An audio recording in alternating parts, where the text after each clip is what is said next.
บกับช่องสาวเจินเมืองสกลสาวเจินเมืองสกลมื้อนี้นะสิพามากินข้าวปุ้นน้ำนัวน้ำปลาแดกบรรยากาศกระท่อมปลายนาเย็นๆวันนี้กำลังที่5 โมงพักกันหลาย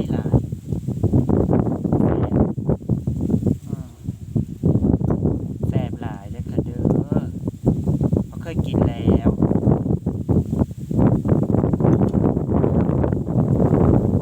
ที่ผักบุ้งในบรรยากาศแบบบ้านๆ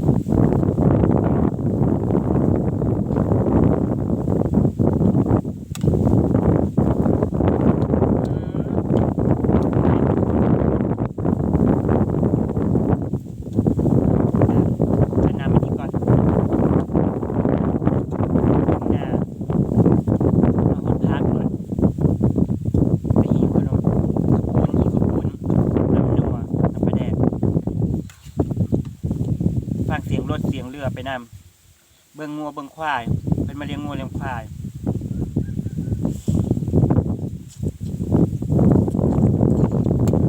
แซ่บหลายพักใต้ขา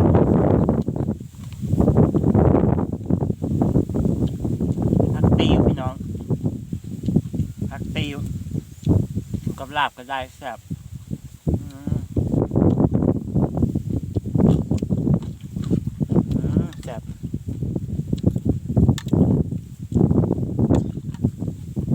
น้ำปลาแดกนัวเสียงนกเสียงกาก็มี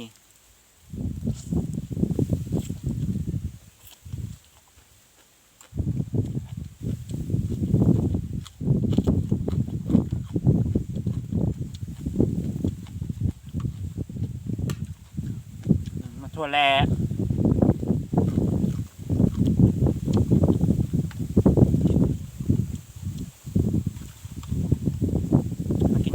เด้อสาวสกุลสาวคนละแก้ว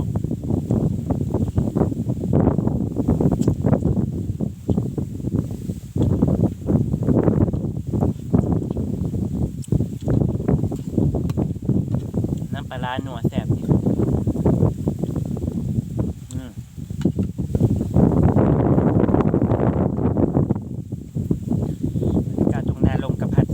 โซยไปโซยมาอยู่ไม่คือสิตกวะ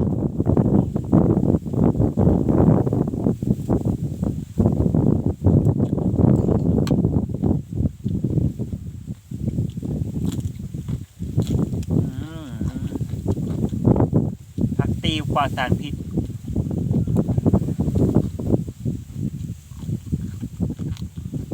หางพักจะมีต้นหอมภาษาไทยนะที่บ้านเอิญ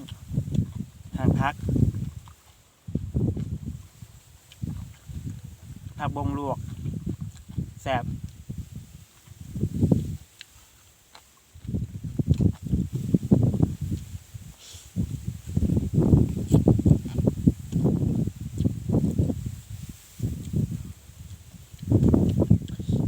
อยู่กับกระเทยบ้านๆนี่นะ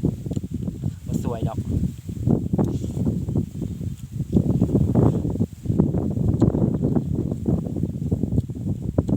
โดยไทยบ้าน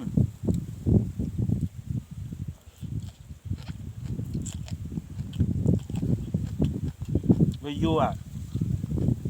แซ่บได้กินคนเดียว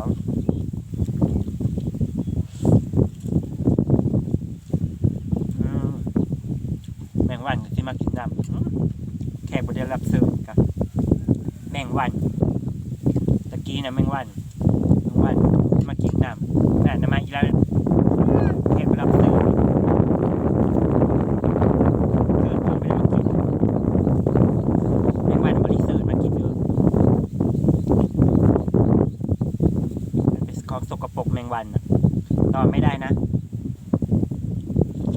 ตอนไม่ได้แมงวันของสกปรก อ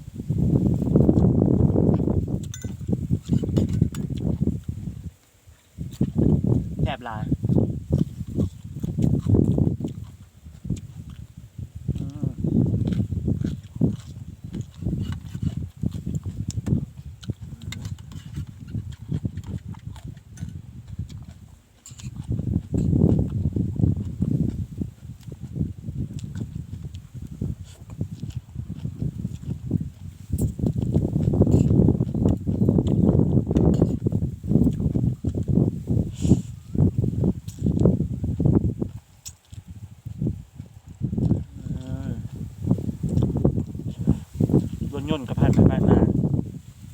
วัยรุ่นจะขี่มอไซค์ปุ้นป้านในบรรยากาศมองควายกะมีให้เบิ้งเสียงมากระดิ่งต้องแต่งอยู่บรรยากาศแบบบานๆคนอีสานกระต๊อบกระแตบเห็นไหมถึง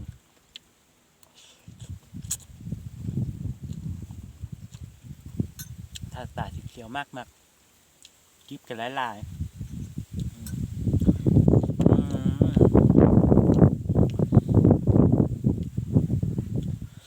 แค่นี้ก่อนนะคะเด้อสวัสดีค่ะขอบคุณท่านผู้ชมที่ดูนะคะ